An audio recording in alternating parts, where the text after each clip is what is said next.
శ్రీమతి మాలతి చెందూర్ గారి పాశ్చాత్య నవల పరిచయం 3వ భాగం 22/5/20 హ్యారియట్ స్టోక్ ఆమె నవలల గురించి చెప్తారు. హరిజనులు అనగానే బాపూజీ, సహగమనం అనగానే రాజా రామ్మోహన్ రాయ్, వితంతు వివాహం అనగానే వీరేశలింగం, ఇలా కొందరు మహాపురుషులు వారు చేసినటువంటి కృషితో సంస్కరణతో మన జ్ఞాపకం. బానిసలు అనగానే అబ్రహాం లింకన్ జ్ఞాపకం. మానవ జాతి, ముఖ్యంగా నీగ్రో జాతి అబ్రహాం లింకన్ని మర్చిపోలేదు. మానవులంతా ఒక్కటేనని మహాపురుషులు బోధిస్తారు. క్రీస్తు, బుద్ధుడు, మహమ్మద్, గాంధీ లాంటి ప్రవక్త మానవులంతా ఒక్కటేనని, ప్రాణికోటినంతా భగవంతుడు సమదృష్టితో సృష్టించాడని బోధించాడు. కానీ ఒక్కొక్క దేశంలో, ఒక్కొక్క కాలంలో, ఒక్కొక్క జాతిని జంతువుల కంటే కనా కష్టంగా చూసేవాడు పై జాతుల అంటే అగ్రవాడు. మన దేశంలోనే ఉందనుకోండి, తోటి మానవుణ్ణి, మన మాదిరిగా పుట్టి పెరిగిన హరిజనుణ్ణి పై జాతుల వారు ఎంత చిన్న చూపు చేశారు అంటారు. ఒక 25-30 ఏళ్ల క్రితం హరిజనుడు బ్రాహ్మణ వీధిలోకి రాకూడదు. అసలు బ్రాహ్మణుల కంట పడకూడదా అంటే ఆ బ్రాహ్మణుడు మైల పడిపోయాడు. అంత సంకుచితంగా ఉండేది. మన దేశంలో హరిజనుల కంటే నీచంగా చూడబడ్డ మరో జాతి ఉంది, అదే నీగ్రో జాతి. ఈ నీగ్రోలని మానవులుగా చూడక ఆఖరికి పెంపుడు జంతువుల్లా కూడా చూడ, అంతకంటే హీనాతిహీనంగా చూస్తూ ఉండేవాళ్ళు అమెరికా. జంతువుల్ని వేటాడినట్టు నీగ్రోలను వేటాడి వాళ్ళని తెచ్చి మార్కెట్లో అమ్మే, అదే బానిస వ్యాపారం. 200 ఏళ్ల క్రితం అమెరికా దేశంలో ఈ బానిస వ్యాపారం మహాబాహాటంగా జరిగింది. అబ్రహాం లింకన్ ఈ బానిసల పార్ట్లు, శరీరాలే కాదు ఆత్మలు కూడా యజమానికి అమ్ముకునే ఈ నిర్భాగ్యుల పాట్లు చూసి గుండె ద్రవించి స్లేవరీ బానిసత్వాన్ని రూపుమా. నిగ్రో జాతి మనుషుల్ని వేటాడి తెచ్చి నడి బజారులో అమ్మేవాళ్ళని, వాళ్ళని బానిసలుగా కొన్నవాళ్ళని ఇద్దరిని శిక్షించే చట్టం అమలులోకి తీసుకొని అతను అమెరికాకు ప్రెసిడెంట్ అయ్యాక లోకంలో ఏదో ఒక మాల మనుషుల్ని ఒట్టి జంతువులుగా మాదిరిగా అమ్ముతుర్రా. బయట ప్రపంచానికి ఎలా తెలుస్తుంది? ఎవరైనా చెప్పాలిగా. ఆ చెప్పటానికి హ్యారియట్ స్టోక్ పూనుకుంది. హ్యారియట్ స్టోక్ ఆమె ఈ నిర్భాగ్యుల నికృష్ట జీవిత కళ్ళారా చూసి దాన్ని పుస్తక రూపంలో రాసి అక్కడితో బయట ప్రపంచంలోనే కాక అమెరికాలో దయార్ద్ర హృదయంలో కూడా సంచలనం కలిగి కళ్ళు తెరిచారు. బానిసల జీవన ప్రతిబింబమైన అంకుల్ టామ్స్ క్యాబిన్ ఇంటింటా పిల్ల పెద్ద అందరూ చదివారు. ఆ పుస్తకం రాజకీయ నాయకుల్ని కూడా కలవరపెట్టి, బానిస సమస్య గురించి అంతకుముందు చాలా పుస్తకాలు వచ్చాయి, కానీ అంకుల్ టామ్స్ క్యాబిన్ అంత హృదయ విదారకంగా ఏదీ లేదు. బానిసలకు జరిగే అన్యాయం అంత సజీవంగా ఎవరూ చిత్రించని కూడా లేదు. బానిస నిర్మూలనానికి అంకుల్ టామ్స్ క్యాబిన్ ఇంచుమించు పునాది అంటారు చాలా. ఈ నవలలో ముఖ్య పాత్రలు అంకుల్ టామ్, ఎలీజా, ఆమె భర్త జార్జ్. వీరు పాత్రలని మనం అనుకుంటామే కానీ అసలు యజమాని దృష్టిలో టామ్, ఎలీజా, జార్జులు ఉత్త బానిసలు, గొడ్లలాగా చాకిరీ చేయాల్సినవా. మిస్టర్ షెల్బీ బాగా డబ్బు దస్కం కల యజమాని. టామ్ కాక మరి 4 నీగ్రో బానిసలు అతని దగ్గర. షెల్బీ భార్య వద్దనున్న బానిస ఎలీజా. చాలామంది యజమానుల కంటే షెల్బీ ఉదారుడు.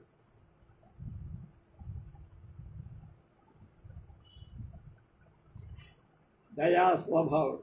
అతడు బానిసల్ని ఉత్త జంతువులుగా చూడక వాళ్ళని కూడా మానవులుగా చూసే. అంకుల్ టామ్ బానిసందరిలో పెద్ద, పాపభీతి ఉన్నవాడు, మర్యాదస్తు, విశ్వాసంతో యజమానిని కొలిచే బానిస. యజమానురాల భజన బోధన వల్ల తాం బైబుల్ చదవటని పెళ్లి చేసుకొని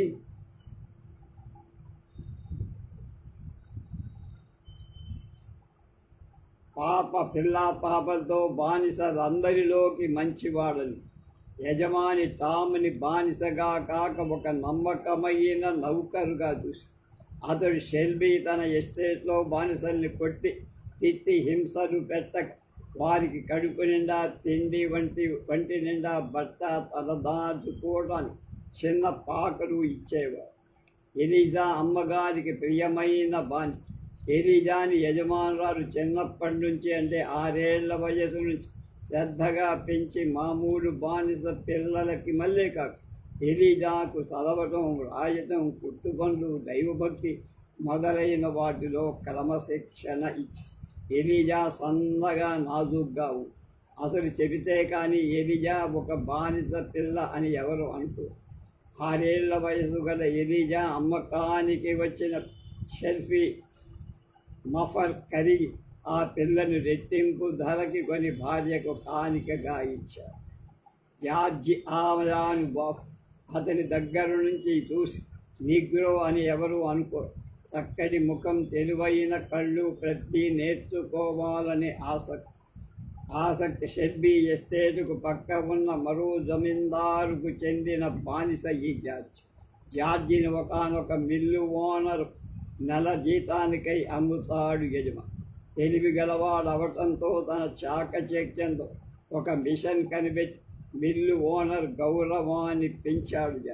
కానీ అసలు యజమాని ఇదంతా చూసి ఓర్వలేక అతన్ని పశువుల శాలలో పనివాడిగా నియమిస్తారు. ఎలిజాను జార్జి ప్రేమిస్తారు. యజమానులిద్దరూ వారి పెళ్లికి అంగీకరిస్తారు. ఎలిజాతో సుఖంగా ఉంటున్న జార్జిని తోసి ఓర్వలేక భార్యని పిల్లాడిని కూడా చూడకూడదని షెల్బీ ఎస్టేటుకు వెళ్ళాలని ఆజ్ఞ పెడతారు. జార్జి యొక్క యజమాని కట్టుకున్న భార్యని కన్న కొడుకుని చూడనోతుకోని నిర్భాగ్య మానవుడు జార్జి. తన దేహం మీద యజమానికి హక్కు ఉంది, కానీ మనసు మీద కాదు. తన కళ్ళెదుట తన తల్లి 7 చెల్లెళ్ళు అమ్ముడుపోయారు. తన 10వ ఏట గొడ్డు మాదిరి చాకిరీ చేస్తూ అవమానాలతో తిట్లతో బానిస బతుకుతున్నాడు. ఈ మగ బానిస పిల్లల్ని చూడటం కూడా సహించలేకపోతాడు యజమాని. జార్జి మనసులో అది ఒక ఆరని మంట. తన బతుకంతా బానిస బతుకేనా? యజమాని అయిన షెల్బీ అప్పుల్లో మునిగి ఉంది. ఆస్తి అంతా తాకట్లో ఉంది. అప్పు తీర్చకపోతే ఆస్తంతా అప్పు తీర్చేందుకు డబ్బు ఒకటే మార్గం, బానిసల్ని అమ్మాలి. అంకుల్ టామ్ని, ఎలీజా కొడుకుని, 3 ఏళ్లవాడు ఎలీజా కొడుకు, ఈ ఇద్దరిని అమ్మి రుణబాధ తీర్చుకోవాలని ప్రయత్నిస్తాడు షెల్బీ. తన ప్రాణం, తన సర్వస్వమైన ముద్దు బిడ్డని యజమాని బానిస వర్తకుడికి అమ్మాడని ఎలీజాకి తెలిసింది. దాంతో ఎలీజాకి బతుకు మీదే కాదు, తనను తల్లిగా ప్రేమించిన యజమానురాలి మీద, తనను ఎవరి మీద కూడా నమ్మకం లేకుండా ఆ రాత్రికి రాత్రి 3 ఏళ్ల పిల్లవాడిని భుజాన వేసుకొని ఇంట్లోంచి పారిపోయింది ఆడ బానిస ఎలీజా. దయామయుడు, దైవభీతి కలవాడు అయిన తన యజమాని తనను బానిస వర్తకుడికి అమ్మాడంటే టామ్ మొదట నమ్మల. తనకి 60 ఏళ్ల వయసు తెలిసితే 60 ఏళ్ల వయసు తెలివి తెలిసిన నాటుండి యజమానిని నమ్మి భక్తి శ్రద్ధలతో కొలుస్తాడు. ఆ యజమాని తనను భార్య పిల్లల నుంచి వేసి తనను పెరిగిన గడ్డకి దూరం చేసి డబ్బు కోసం ఎవరికో అమ్మేశారు. పాప భీతి గల టామ్ ఎలీజా మాదిరి పారిపోక యజమాని నిర్ణయానికి తల ఒగ్గుతాడు. రాత్రికి రాత్రి ఎలీజా పిల్లాడితో మాయమైపోయిందని విన్న బానిస వర్తకుడు టామ్ నిజాయితీని నమ్మక అతని కాళ్ళకి చేతులకు ఇనుప సంకెళ్ళు వేసి తీసుకుంటాడు. ఒక ప్రదేశం నుంచి మరొక ప్రదేశాన్ని బానిసన్ని కొనిపోయి అమ్ముతూ ఆ వృత్తితో పొట్టబోసుకునే వర్తకుడు తాముని సంకెళ్లతోనే ఓడలో ఎక్కించి దక్షిణ దేశానికి తీసుకెళ్ళి ఓడలో ప్రయాణం చేస్తున్న ఈవా ఆమె తండ్రి సెయింట్ క్లేర్ టామ్ చూస్తారు. వారిది నవనీత హృదయం. టామ్ కాళ్ళు చేతులు సంకెళ్లతో బంధింపబడి ఉన్న అతని మనస్సు మాత్రం భార్యా పిల్లల చుట్టూ తిరుగుతుంది. ఓడ ప్రయాణం 10 రోజుల్లో ఈవాకి టామ్ మీద ప్రేమ జాలి ఏర్పడి అన్నిటికీ మించి ప్రమాదవశాత్ ఓడలో జారిపడ్డ ఇవాన్ను టామ్ నీళ్లలోనికి దూకి రక్షిస్తాడు. దాంతో ఈవా తండ్రి టామ్ని బానిస వర్తకుడి దగ్గర నుంచి కొంటాడు. టామ్ కొత్త యజమాని పాత యజమాని కంటే ధనవంతుడు దయామయుడు, కానీ అతను భగవంతుని గురించి ఆలోచించి నమ్మడు కూడా. ఈ విషయం టామ్కి చాలా విచారం కలిగిస్తుంది. ఈవాకి టామ్ అంటే ప్రాణం. కొన్నాళ్ళు ఇలా సుఖంగా గడు. ఈవాకి దగ్గు జ్వరం క్రమంగా క్షీణించి బానిసలందరినీ స్వతంత్రులుగా విడుస్తాను అన్న వాగ్దానం తండ్రి వద్ద తీసుకొని ఒకరోజు తెల్లవారు గట్ట ప్రాణంలో ఈవా మరణంతో ఆమె తండ్రికి లోకమంతా చీకటై. ఈవా లేకపోయాక తనకు అసలు ఇంటికే కళలేదు. ఆమె తుది కోరిక తీర్చాలని, స్వతంత్రుడుగా బానిసను చేద్దామని అనుకుంటూ ముఖ్యంగా టాముని తిరిగి పాత యజమాని ఇంటికి పంపుతానని మాట ఇస్తాడు. కానీ ఒకరోజు ఇద్దరు తాగుబోతుని విడదీస్తూ ఆ దెబ్బలాటలో నలిగి ప్రాణాలు కోల్పోతాడు ఈవా తండ్రి. టామ్ బానిస ఆస్తి ఇళ్లతో పాటు అందరి బానిసలతో పాటు బజారులో పెట్టి అమ్ముతారు. 60 ఏళ్ల పైబడ్డ టామ్ని కాటన్ ఫీల్డ్కి చెందిన యజమాని కొంటారు. అక్కడ ఎలీజా అర్ధరాత్రి కన్నబిడ్డతో పారిపోయి 10 మైళ్ళ దూరంలో ఉన్న నది ఒడ్డు గ్రామం నది దాటి అవతలి బట్టుకు వెళ్తే కొంత భయం తీరినది. ఈ లోపలే వేట కుక్కలతో 25 ఎలీజాని 3 ఏళ్ల పిల్లవాణ్ణి పట్టుకునేందుకు నలువైపు నుంచి మనుషులు వచ్చారు. చలికాలం, నది పేరుకుపోయి వెనకటి నుంచి తరుముకొస్తున్న మనిషి ముందు మంచుగడ్డ. ఎలీజా ప్రాణాలు వద్దేందుకైనా ఇష్టపడింది, కానీ తన బిడ్డని బానిసల పరం చెయ్యటానికి ఒప్పుకోరు.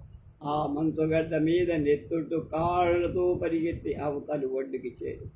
అవతల ఒడ్డునున్న మనుషులకి ఎలీజా బానిసలా కలపళ్ళ దివ్య మాతలాగా తోడు. అవతలి గట్టున ఒకనొక దయామయుడి ఇంట్లో ఆశ్రయం పొంది వాళ్ళకి తన దుఃఖగాథ విని ఆ రాత్రికి రాత్రి తన పిల్లవాడితో సహా అరణ్య మధ్యానికి ప్రయాణం చేసి ఒకనొక సత్పురుషుడి ఇంట్లో తల దాచుకుంది. అక్కడ జార్జి భార్య పిల్లవాడు మయ. తనది బానిస యజమానికి తనను అవమానించి బాధించటంలో తృప్తి. మారువేషంలో యజమాని నుంచి తప్పించుకుంది. దైవవశాత్తు ఎలిజా తలదాచుకున్న తోటికే వచ్చి చేత జార్జిని పట్టుకు ప్రాణం లేకుండానైనా తనకు అప్పగిస్తే $100 బహుమతి ఇస్తానని చాటిస్తాడు. పిచ్చి కుక్కని తరిమినట్టు తరుముతున్న మనుషుల నుంచి తప్పించుకొని జార్జి ఎలీజాలు తమ పిల్లవాడితో సహా మారు వేషాల్లో బానిసత్వం లేని కెనడాకు పారిపోయి అక్కడ స్వతంత్రంగా బతుకుబాట ఏర్పరుచుడు. స్వంత అనుకునేది జానుడు స్థలం లేక తనవారనుకునే భార్యాభిత్తల నుండి నిర్దాక్షిణ్యంగా వేరుపడిన దాని బానిసత్వంలో మగ్గుతూ ఆఖరి స్వతంత్రంగా చనిపోయే హక్కు కూడా లేని జార్జి మాతృదేశం నుండి పారిపోయి కెనడా దేశంలో స్వతంత్ర వాయువులు పీలుస్తాయి. ఇక టామ్ సంగతి. ఆ పత్తి తోటల యజమాని నరరూప రాక్ష. అతనికి దయాదక్షిణ్యాలు ఏ కోశానాలు. మంచి శరీర పుష్టి గల బానిసల్ని కొని గుడిచాగుడి చేయించి వారి రెక్కల్లో శక్తి నశించాక బానిసల్ని అయిన కాడికి అమ్మేస్తారు. అటువంటి నిర్దాక్షకు యజమాని చేతుల్లో పడ్డటం జీవితం దుర్భరము. యజమాని చెర నుండి 2 స్త్రీలను రక్షిస్తారు. దాంతో యజమాని తాముని గొడ్డును బాజినట్టుగా 60 ఏళ్ళు దాటే పట్టుకున్న భార్యని కన్న బిడ్డల్ని వదిలి దూరదేశాల్లో మరణశయ్య మీద దైవ ప్రార్థనతో ఆఖరి క్షణాలు గడుపుతున్న తాము ఈ బానిసత్వం నుంచి విమిడిపించడానికి మొదటి యజమాని కొడుకు వస్తాడు. కానీ అప్పటికే తాంకి ఆఖరు గడియలు సమీపం. స్వతంత్రం రాకుండానే ఆ బానిసత్వంలోనే యజమాని కొడుకుని ఆఖరిసారిగా చూసి సరిపోతాడు. అంతిమ గడియలు అతని మరణకాలం అయిన పరిస్థితులు అన్నీ చూసేయడం యజమాని కొడుకు కళ్ళు చెమరు. సమాధి దగ్గర అతను ప్రతిజ్ఞ చేస్తాడు, మానవుల్ని మానవులుగా చూస్తాగా జంతువులుగా ఒక మానవుడిని మరో మానవుడు కొంటాం అమ్మటం అనేవి పరమ నీచమైన అనుకుంటూ అతను తన బానిసలందరినీ స్వతంత్రులుగా చేసి వదిలేస్తాడు. ఇది అంకుల్ టామ్స్ క్యాబిన్ సంగ్రహ పుస్తకం చదువుతుంటే గుండెలు పట్టుకుంటాయి, కళ్ళు ఎన్నిసార్లు చెమరుస్తాయో శరీరాన్ని అమ్మగలం కానీ ఆత్మలు అమ్మలేం అని ఎన్నో చోట్ల రచయితలు చెప్పు. ఒక్కొక్క బానిస గాథ ఒక్కొక్క కన్నీటి శ్రమ. అంకుల్ టామ్ని మర్చిపోవడం ఎలిజా జార్జీలకు ఒక మాదిరి విమోచనం కలిగి బానిసత్వం నుంచి అంకుల్ టామ్కి మరణంతోనే విమోచనం కలిగి.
చెప్ప